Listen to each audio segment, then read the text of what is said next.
Hi, Evan Kenzie here again with the sick-submitter tutorial. On today's video, what I'd like to do is I'd like to show you the Profile Submitter tab.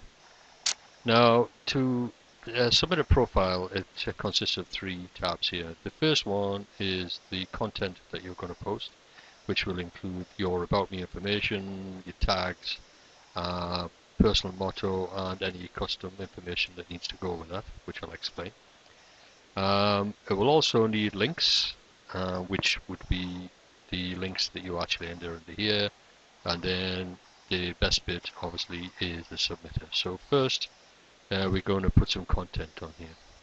Now what I've done is I've actually prepared a bit, which this is how I would do it. What I've done here is I've just put a sentence in here, which would be my profile signature, and basically what I've done is I've told a little bit about myself. So I've managed to actually, with the use of spinning, have a few variations of my name and a few variations of things I like. So here I've got my name within the curly brackets separated by pipes. And again, what I actually love to do and what I like, I've got cats, dogs, birds of prey, spiders, and then a bit in between, 80s music, which can go with all of those, and then dancing, movies, reading. And then I've also put a bit about what I've been doing, trekking in South America for the last 6 months, year, 3 months, whatever. And just finished writing a book. And what I also put at the end of it, you can actually contact me. And I've put in a fake email address. To be honest, I doubt if anybody would even want to contact me, but if they do, it'll just look like I've entered the address in wrong. But it looks good in your profile, so I recommend you do something like that. In the tags box, what you would do here, you put tags, keywords for what it is you're interested in, what sort of links you're trying to actually build here. Just a little bit of extra information there. Forget about the custom 1, custom 2, custom 3, unless you've actually bought a list from one of the coders who have actually put a little bit extra in there, which doesn't normally appear in the template that you would get with the sick-submitter software. So they would actually tell you what you would actually enter into these boxes if you needed to do that.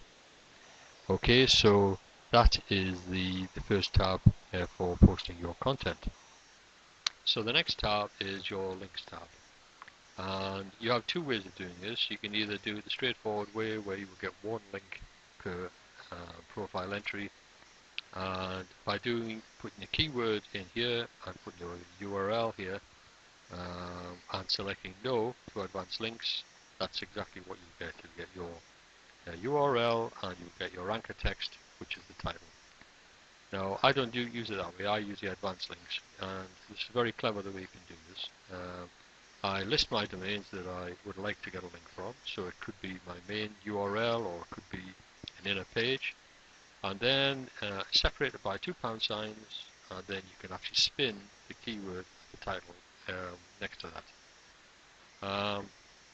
So what you would do is obviously use your curly brackets and your pipe in between each keyword, and then you go down and select yes to advanced links. I use random, although you can use them all.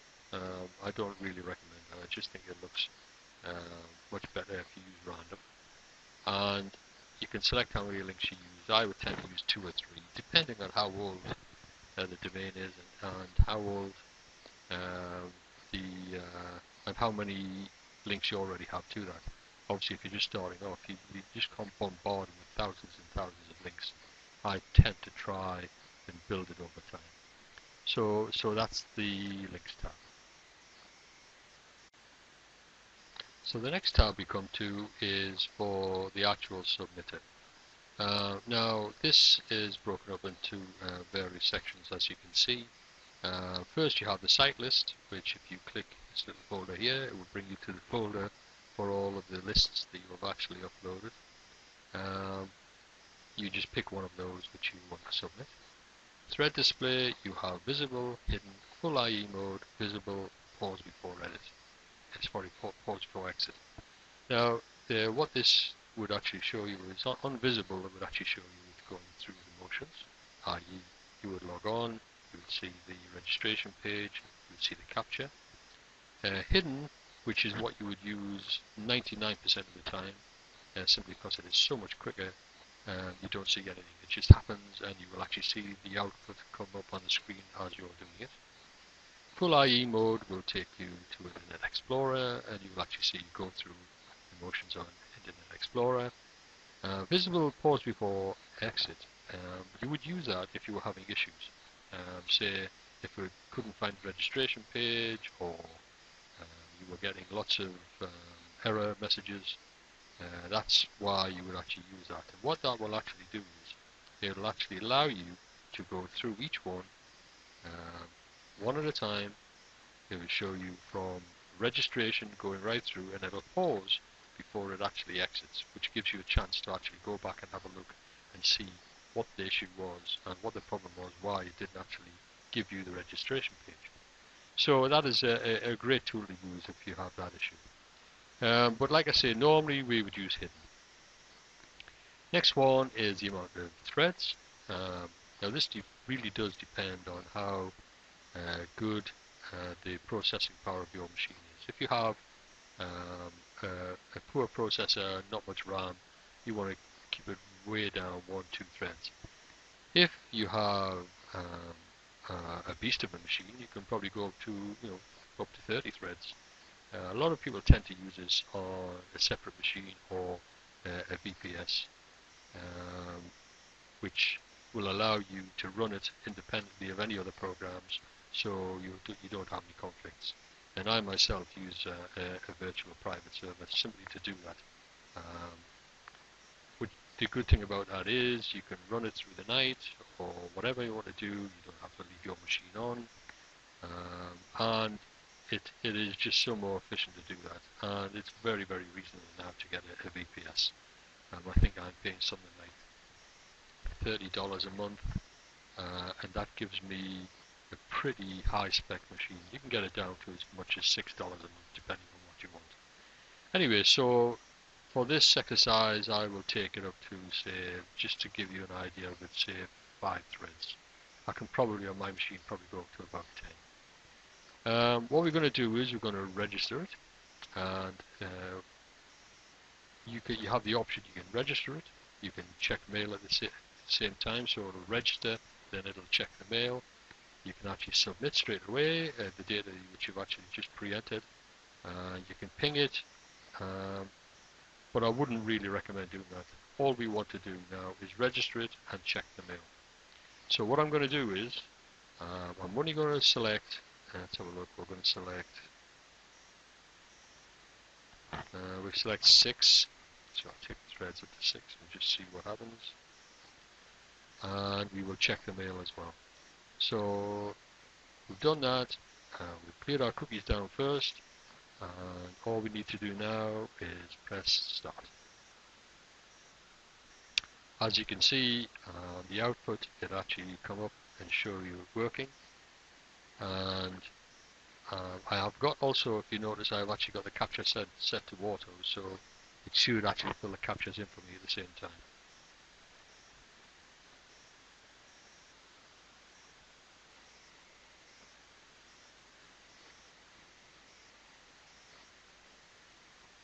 As you can see, it's starting to come through now. Registration successful.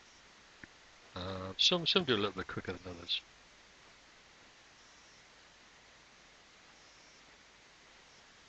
It also lists your captcha ID, so you can see which captcha service you've actually used on that. And it will save all of these for the next thing that you've got to do. Now we have a captcha error here. We can actually get over that. I'll show you what to do in a minute. Now you see what it's going to do is it will pause for 90 seconds and then it will start to check the mail. Now I don't really want to wait 90 seconds for this trial, and so I'm going to click cancel on that. So the next thing you see is it actually brings up the mail checking. So it's logged on itself, it's now going through your mail and it's clicking each of the mail to activate it. That's done. Okay. So let's take a couple of looks at those capture errors.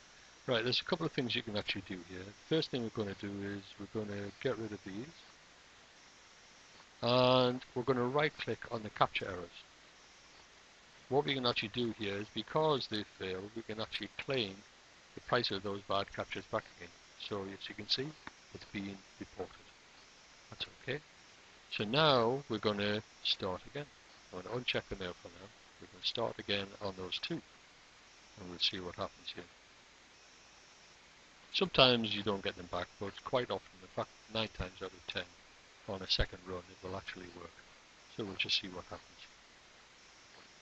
No, it hasn't got it.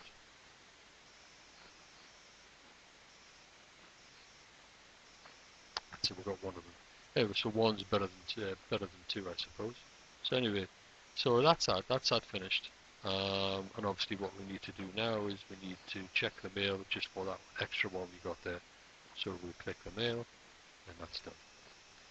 So click on the output, bring it back to the top. So that's it. And basically what would happen is, if we'd actually run that on 1,000 or 2,000, it would have worked exactly the same way. And as far as we're concerned now, looking at that, we've now registered for 6 PR3 forums. Now that could have been 1,000. Like I say, 2,000 could have ranged from PR9 down to 0, or not even that. You just it could just be a brand new forum. All of them count. What you have to bear in mind is, if you actually register for a forum which is a PR0, who's to say that in a year's time your link isn't actually showing on a PR6, because it's actually improved so much. So I don't really discount all of the low ones. I go for them all. I'm pretty greedy like that. Anyway, so that is the submitter tab. Okay, since we last looked at this, I've now registered all of the rest of these profiles. And although I recommend you actually leave this maybe 4 days to a week before you actually submit these to the profile, I would like to just give you an idea how that actually goes. So I'm going to highlight the first 5. I'm going to click off register and click off check mail, and I'm going to click on submit. And here we go. Let's see how this goes.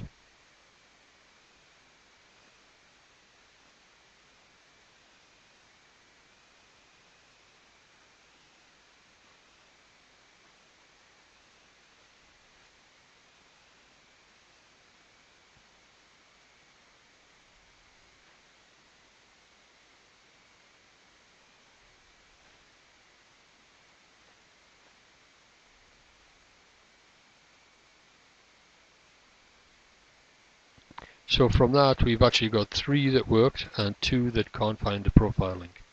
Now that actually does happen when you go and you want to add your signature to the profile. Some of these will actually come up like that, depending on the forum. There are lots of reasons why it might happen, but in general, I would expect to get over half of these to link straight away. Bearing in mind, you could be running thousands of these. However way you do it, you're going to get an abundance of backlinks. So anyway, that's how we actually do that. Okay, see you in the next video.